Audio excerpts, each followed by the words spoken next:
A number of holiday makers continue to make their way to various beaches around Durban, of course, to enjoy this festive season. Today being the 26th of December, we are expecting those numbers to continue picking up. Earlier on, we spoke to quite a number of bathers who have come here, at the Durban beachfront to have a good time with their families and friends. Of course, the sentiment being that they are enjoying themselves essentially. But let's talk about something which I suppose is going to be very important for bathers to bear in mind, as of course they come in their numbers to these beaches around Durban, to get a sense really in terms of the safety aspect of it. And let's welcome Mr. Troy Brown, who is from the life-saving KZN. Thank you so much, Mr. Brown, for your time. In terms of this festive season, what are your observations in terms of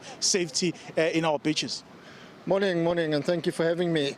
In terms of safety so far this year, we've had a few drownings, all of which have been on non-patrolled beaches. And I can proudly say at this point in time, there has not been one drowning recorded on a patrolled beach within KZN.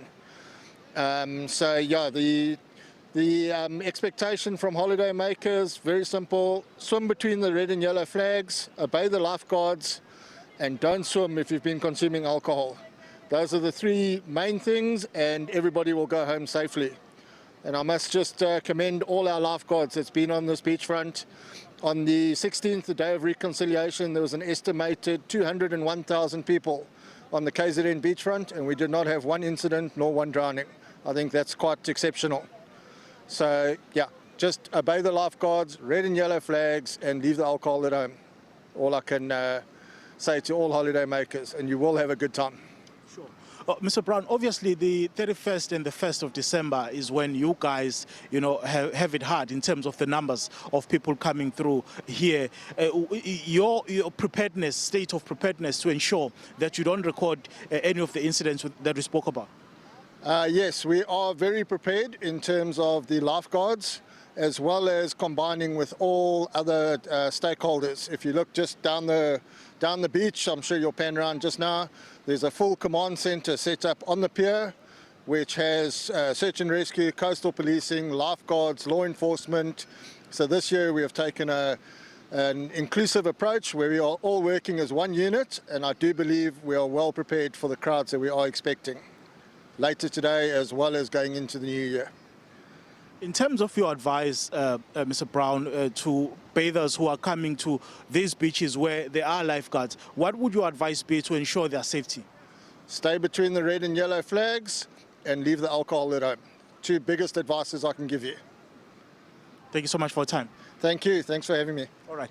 That is Mr. Troy Brown, who is the chairperson of Life Saving KwaZulu-Natal. I'm stepping out of the shot and allowing my colleague, Mr. Japan Matebula, to give our viewers, of course, those visuals of holiday makers who have come here, at the Durban's beachfront to have a good time with their families. Of course, safety being, a key priority for all to ensure that, of course, as they enjoy themselves, but they also adhere, to the rules which will ensure that there are no incidents of drownings that are recorded here, as they are having that particular, session of, swimming at the various beaches here in the province of KwaZulu-Natal, particularly here within the city of eThekwini.